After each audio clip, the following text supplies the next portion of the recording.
Un antiguo profeta judío puede abrir misterios para entender lo que pasa en el mundo. ¡Ahora sí!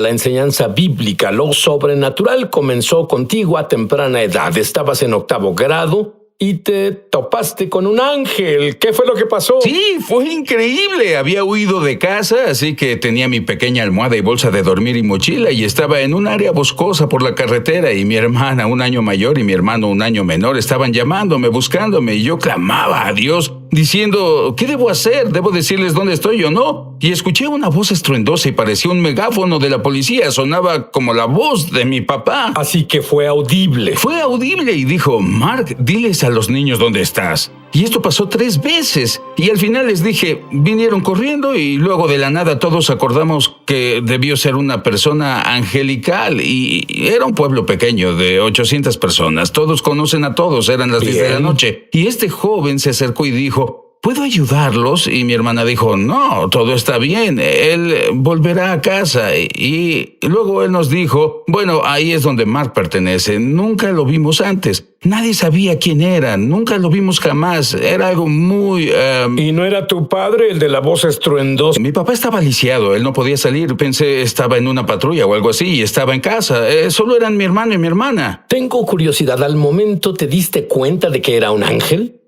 Cuando llegamos a casa, hablamos sobre eso. Todos pensamos que fue un ángel porque ninguno lo conocía. Y bueno, tú haces muchas cosas únicas al estudiar la Biblia. Por ejemplo, tomas un libro individual de la Biblia y en realidad lo pones en orden cronológico. ¿Por qué haces eso? Bueno, para mí es para ayudarme a entenderlo. Cuando leí el libro de Jeremías, descubrí que estaba revuelto y decidí ponerlo en orden y así poder entenderlo. Y descubrí, al compararlo con otros libros proféticos, ¡wow!, amplió toda la imagen. Mark, cuando pones las cosas en orden cronológico, descubres que la historia se repite siempre. Ay, por Dios, sí, y son los mismos patrones, todo está en los patrones, y los patrones que ves en los días de Jeremías también pasan en nuestros días, y cuando pones esos patrones juntos, puedes ver lo que viene. Encuentras incluso patrones en las advertencias. Definitivo. Lo que es fascinante es el pueblo de Dios en esos días. Ellos no servían a Dios, no querían nada que ver con Él, y Él escribía advertencias. Jeremías escribía advertencias de que debían arrepentirse y al mismo tiempo ignoraban las advertencias de Dios. Bueno, en realidad hay 6 similitudes en Jeremías comparándolo con hoy. Dime cuáles son esas similitudes. Bueno, una de las similitudes que pienso es Apocalipsis 3:20, cuando el Señor está tocando la puerta. No es la puerta de un no creyente, es la puerta de una iglesia. Y es como si Dios se parara afuera de la iglesia tocando la puerta. Y ellos decían en Apocalipsis, déjenos en paz, estamos en la iglesia, ni siquiera sabían que faltaba Dios. Bueno, hay una escritura que habla sobre esos patrones repitiéndose siempre, creo que es en el Eclesiastés. Sí, el capítulo 1, versículo 9, y es donde habla sobre lo que ya ha acontecido. Eso volverá a acontecer y no hay nada nuevo bajo el sol. Y por hacer esta investigación, puedo pensar que tú sabes que tienes un adelanto de lo que le pasa a la sociedad, ya que la historia sigue repitiéndose. Incluso la Biblia dice que la historia se repite. Así es, Dios declaró el fin desde el principio, así que si queremos saber el final del asunto, debes ver el principio y los patrones. Como dijimos, en días de Jeremías había anarquía como la hay ahora. Sí, anarquía total, caos. Revuelta política, total agitación social. Una de las cosas asombrosas para mí se revela en Mateo 24, donde se habla cómo se levantarán nación contra nación. En realidad ese grupo étnico se levantará contra otro grupo étnico. Eso hace una gran diferencia. Y cuando ves lo que pasa ahora con grupos étnicos levantándose contra otros grupos étnicos, un paralelo total. Por eso es que debemos entender. ¿Y tú crees que eso es lo que en realidad pasó en los días de Jeremías? Claro, sí. Hubo incluso peleas entre ricos y pobres y Ambos fueron agitación social total en cada Y área. ahora vives en Seattle, Washington, donde todo eso sucede. Y encontraste en estos patrones que Dios siempre advierte antes del juicio. Siempre manda advertencias antes del juicio porque no está dispuesto a que nadie perezca, pero el problema es tan seguido y lo asombroso es que las advertencias son para su pueblo. Dios está más molesto porque su pueblo se aleja de él que porque el impío se aleje de él. Bueno, ¿no dice que el juicio comienza en la casa de Dios? Exacto, es exacto lo que dice. Entonces Dios siempre quiere lidiar primero con su pueblo y vemos eso de nuevo en Apocalipsis donde lidia con las 7 iglesias. Es con quien lidia antes de lidiar con las naciones. Cuando regrese, Mark revelará una de las advertencias a las naciones que pasan justo ahora del libro de Jeremías. Ya vuelvo.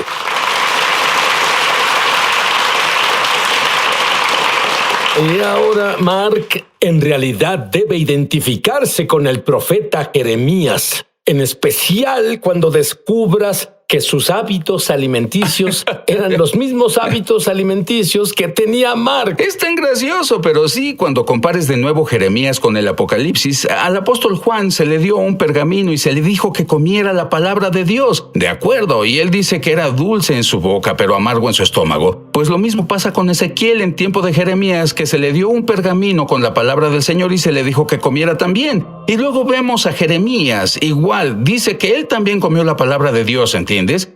Entonces debemos darnos cuenta de que si en realidad queremos entender estos últimos días, debemos alimentarnos con la palabra de Dios y seguido ¿Es a todas lo que estas. te refieres con comerla? Sí, en realidad ingerirla. ¿Cómo la ingieres?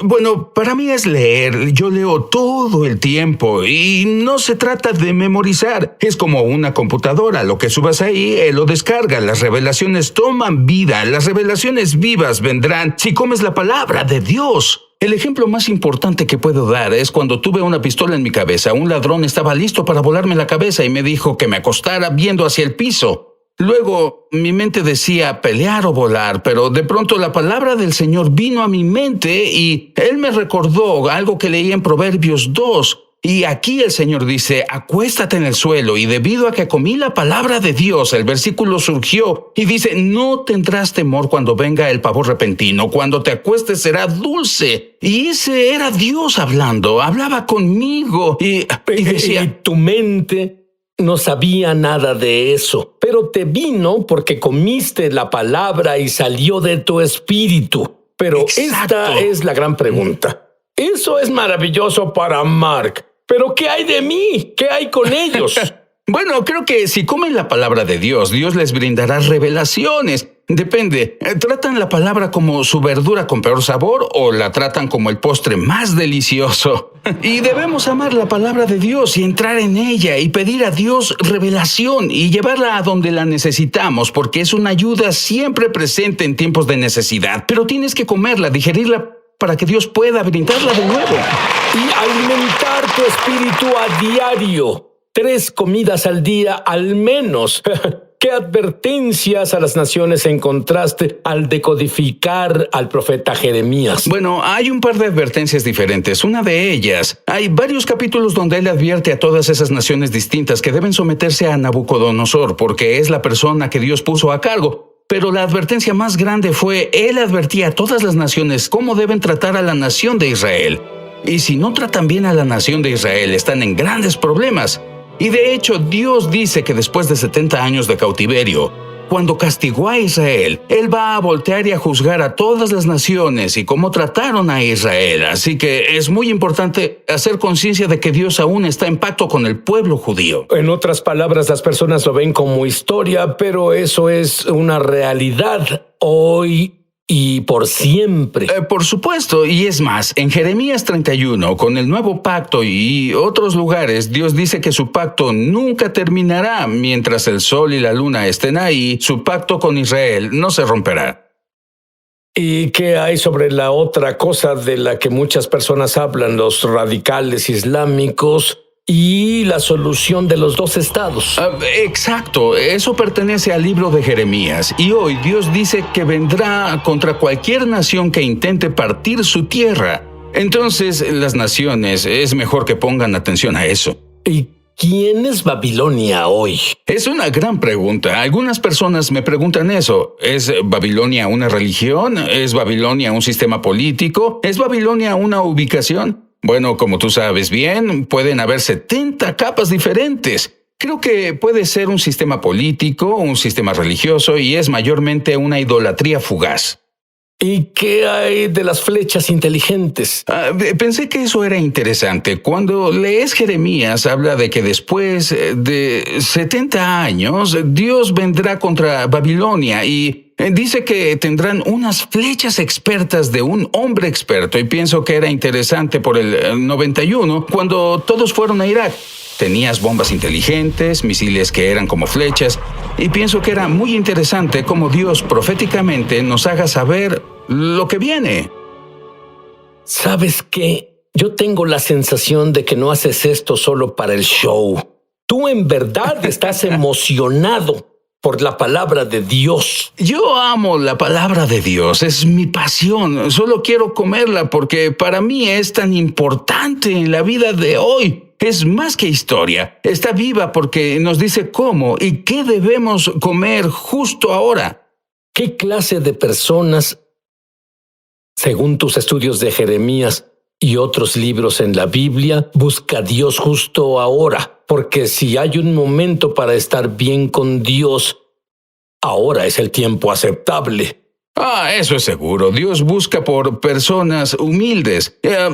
Busca personas que quieran obedecerlo de corazón. No puede ser obediencia por temor. Dios busca personas que quieran magnificar las leyes. Vivimos en un periodo de rebelión, entonces Dios busca personas que quieran magnificar sus leyes, hacerlo honorable otra vez. Igual que las leyes de Washington son distintas a las leyes de Carolina del Norte. Bueno, las leyes dicen mucho del que las crea. Así que para mí, cuando ve las leyes de Dios, intento ver la razón detrás del corazón de la persona que da las leyes. Yo no veo legalismos. Esos señores es como, ¿qué debo hacer para ser salvo? ¿Debo hacer esta ley o esta ley? No, me siento como un pequeño que quiere hacerlo para ser feliz a papá. Muy bien. ¿Hay algún concepto en Jeremías que explique el coronavirus? Enseguida.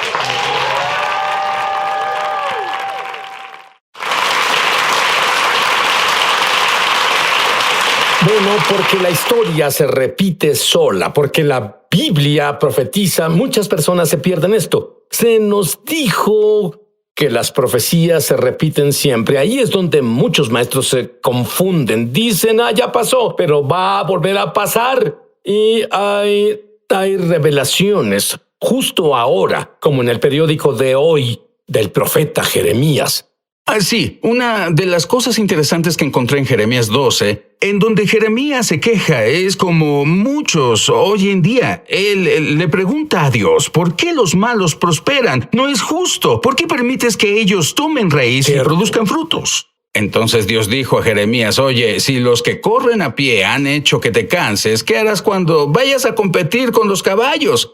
Entonces, en el libro de Jeremías que escribí en Decodificando a Jeremías, enseño a las personas cómo correr con los caballos, porque las personas de fe son corredores. Abraham corrió, Isaac corrió, Rebeca corrió, Elías corría más que los caballos. Y cuando se trata de una de las cosas que pasan ahora, el coronavirus, correcto, y las personas preguntando si pienso que esto es el juicio de Dios, ¿sabes qué? No lo creo. Así es como lo veo. Si Dios te dice, no pongas la mano en la licuadora cuando esté encendida, te cortará los dedos. Y luego vas y la metes en la licuadora. No puedes decir, fue culpa de Dios. Dios me juzga, es porque no fuimos obedientes. Bueno, es la misma cosa. Nosotros mismos nos castigamos. Es más, en Jeremías, Dios dice, tu propia maldad te castigará. Y pienso que lo que pasa hoy en el mundo es reacción a toda la rebeldía que está pasando. No es que Dios nos juzgue tanto como el que la rebeldía nos castiga sola. Y cuando pienso en lo que pasa con el coronavirus, esto pienso yo. Pienso que debemos amar lo que Dios ama y odiar lo que Dios odia. Y en Proverbios 6 menciona 7 cosas que Dios odia, que son una abominación. ¿Qué crees? El primero es la altivez.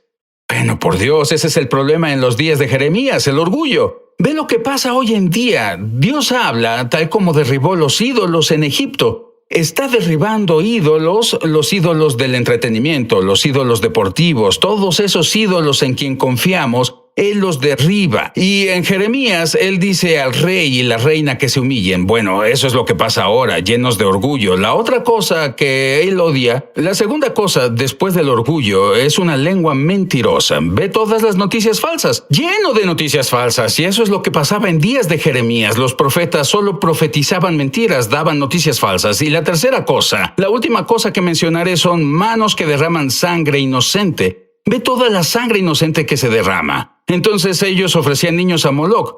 Bueno, hoy tenemos el asunto del aborto. Así que todo es paralelo, por lo que la nación de Israel experimentó lo que pasó en los días de Jeremías y lo que experimentamos ahora. Ahora tú dices, volviendo al coronavirus, que lo llamas ensayo. En realidad creo que tal como los caballos del Apocalipsis creo que lo que experimentamos justo ahora es un ensayo del juicio, porque Dios quiere que nos aseguremos de estar bien espiritualmente. Podemos correr con los caballos espirituales cuando vengan, y en realidad creo que lo que pasamos ahora nos prepara para tiempos más duros. Así sabemos que debemos ejercitarnos espiritualmente.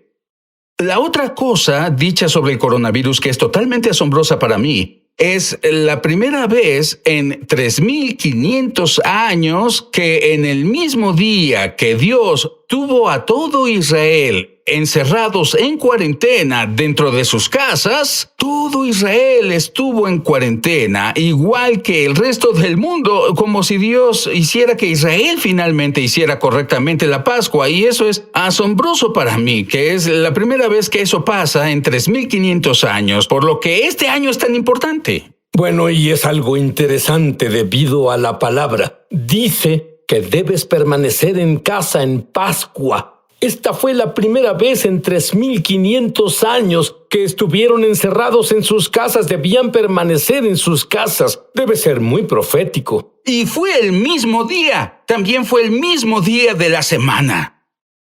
Tú enseñas sobre cómo tener paz en medio del caos, que no estamos solos. Muchas personas que nos ven justo ahora, que se sienten solos, aislados. Totalmente. Háblales un poco. Una de las cosas más importantes que podemos aprender del profeta Jeremías, al decodificar a Jeremías, cuando lo comparamos con lo que sucedía con Ezequiel y Daniel, ¿sabías que al mismo tiempo que los 3 niños hebreos fueron lanzados al horno ardiente en Babilonia, aquí el Señor apareció en medio del caos? Entonces, en Jerusalén, fue al mismo tiempo que el rey Joacim cortaba la palabra del Señor en 3 partes y la lanzó al fuego, justo cuando la palabra del Señor era lanzada al fuego en Jerusalén. Discúlpame, eran 3 niños hebreos. Los niños estaban en el fuego, recuerda en Daniel. Adelante. Sí, y Daniel, los primeros capítulos 2 y 3, vemos los 3 niños hebreos, porque no adoraron la estatua de Nabucodonosor, fueron lanzados al horno ardiente. Pero lo que descubres es que al mismo tiempo en Jerusalén,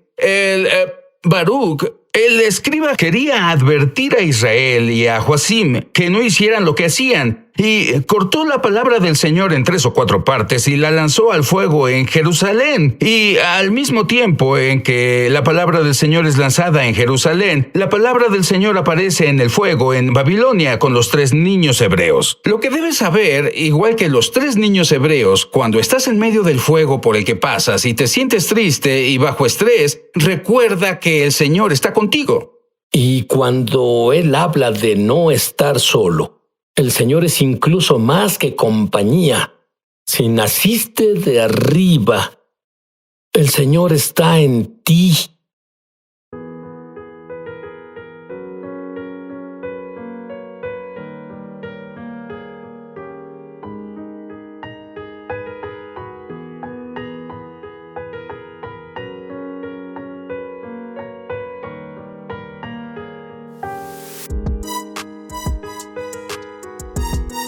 Nunca estás solo.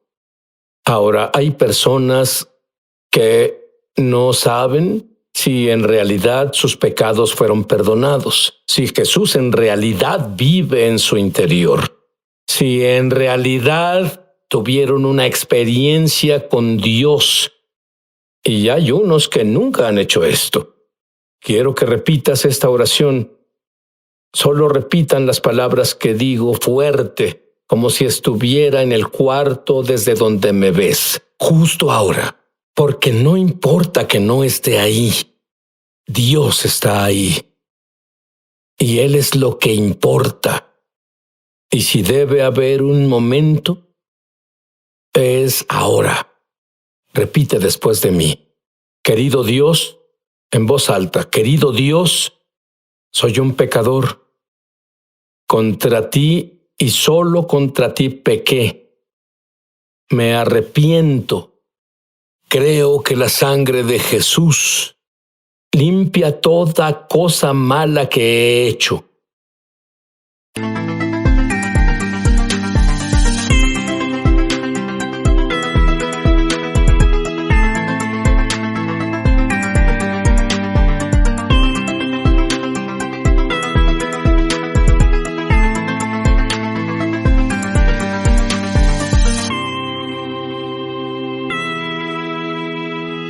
Y tú no tienes memoria, oh Dios, jamás. Ya no existen. De acuerdo con tu palabra, estoy limpio. Y ahora que estoy limpio, te invito a vivir dentro de mí. Nunca me dejes o abandones. Dame la paz que pasa el entendimiento humano. Te hago no solo mi Salvador, sino mi Señor. Amén.